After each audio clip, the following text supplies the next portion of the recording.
Well, hello, this is just a short video. I'm going to be talking about a new, or maybe not new, but certainly a concept in theological discussions that I have noticed more often recently. Though I have seen it once or twice a while ago. And the idea of it is basically that you accuse your opponent of being uncharitable with their words.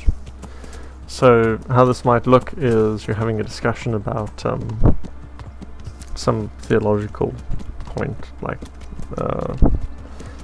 you're talking about the Immaculate Conception, let's say, and one person says, well, I think that the Immaculate Conception is you say it undermines the authority of Scripture because it directly contradicts some statements made in Scripture. And the other person, rather than responding with any type of explanation for that query, which would be a valid query if you simply read, I mean, it's a valid enough query that deserves an answer. But could simply say, well, you're being uncharitable. And in that form, rather than having to give any type of accurate or complete response that could properly prove why the Immaculate Conception, let's say, is true. I don't personally believe it is. And, you know, I wouldn't be helped if I was listening to an argument and someone were to simply say, well, if you disagree with it, you're being uncharitable. So, yeah, the example used can illustrate a situation where it really, the response of the defendant should be a logical one. You should have an answer that is based in theology for the sake of trying to determine a true answer for anyone who's listening to the debate in question, particularly if it's a public debate. Because often teachers and people with questions will be the sorts who are watching those sorts of debates. And those sorts of people are definitely not benefited by simply accusing each other of being uncharitable with words, which doesn't even make any sense, because charity is about being generous, being selfless with the domain of your life that you've been given stewardship of.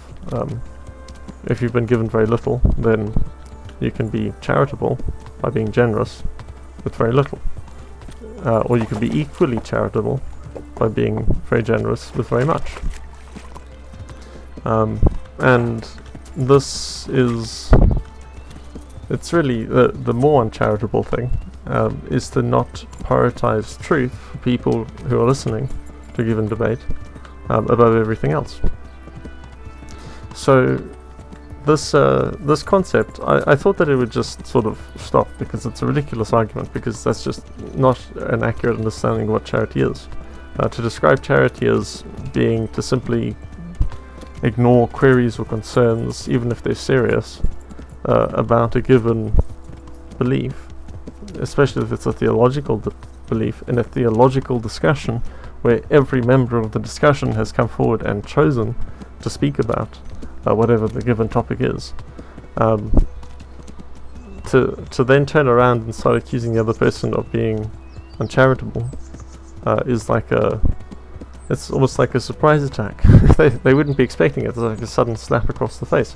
Why would you do that? It doesn't make any sense. So, well, it does make sense. In the sense that it makes is that it's a debating tactic, and it's very difficult to deal with because it's an ad hominem attack, but it isn't exactly, because the claim is that actually the ad hominem is against the person who is doing the ad hominem. Ad hominem is when you insult someone in a debate, and their accusation would be that actually you're the person who's misbehaving, which is ironic because their method itself is dishonest and doesn't show a high scholarly integrity to use that as a method of avoiding having to answer a question in regards to the truth that you're trying to present.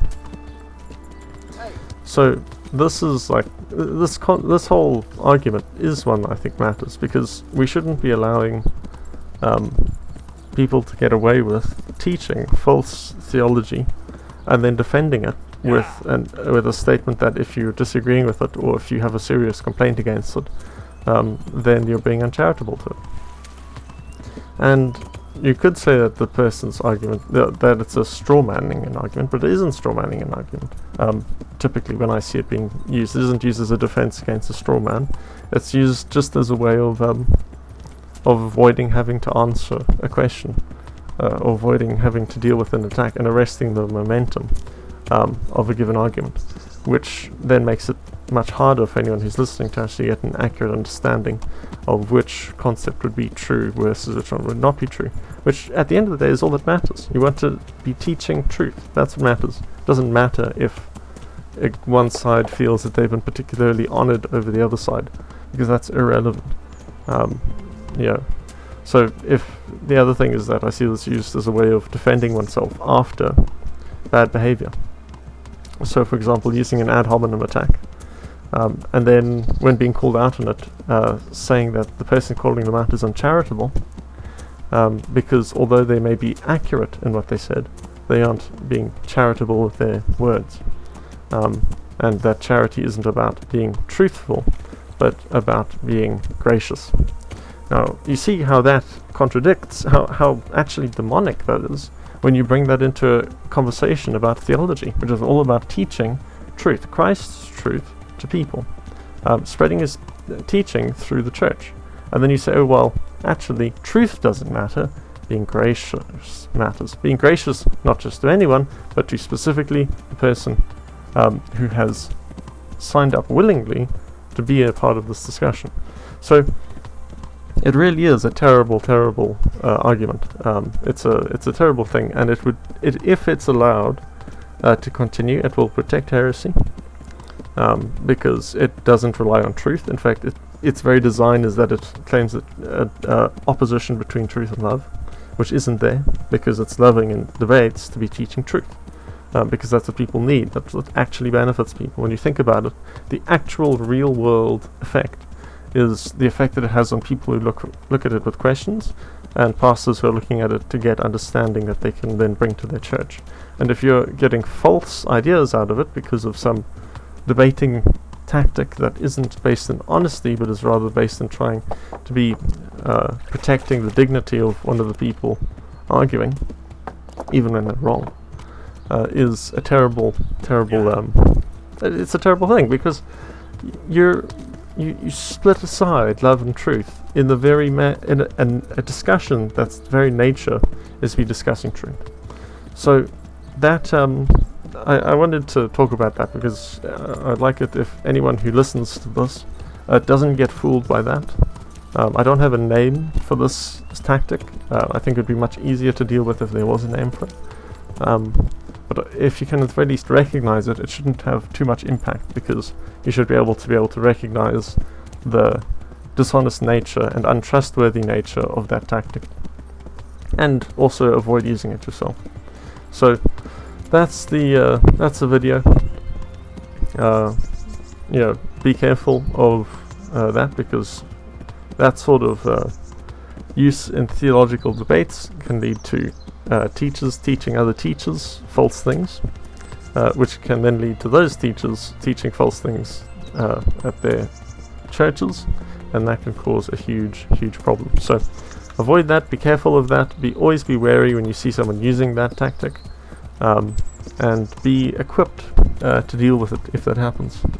Be aware of the fact that in a matter about truth, the loving thing is to provide truth, Christ's truth, and that matters much more than anyone's opinion or anyone's emotion, because Christ's truth sets us free. It's precious, it's valuable, it's powerful, and to bring us towards lies is to bring us towards Satan, and to teach our teachers false things is to bring them towards obviously being false teachers, which is terrible, and also to spread lies around their churches and to confuse their flocks. So terrible things, because we are supposed to be trying to be following Christ, and instead we are sometimes prioritizing following people, or even just serving ourselves and our own arrogance or dignity above Christ, which is an unwise thing to do.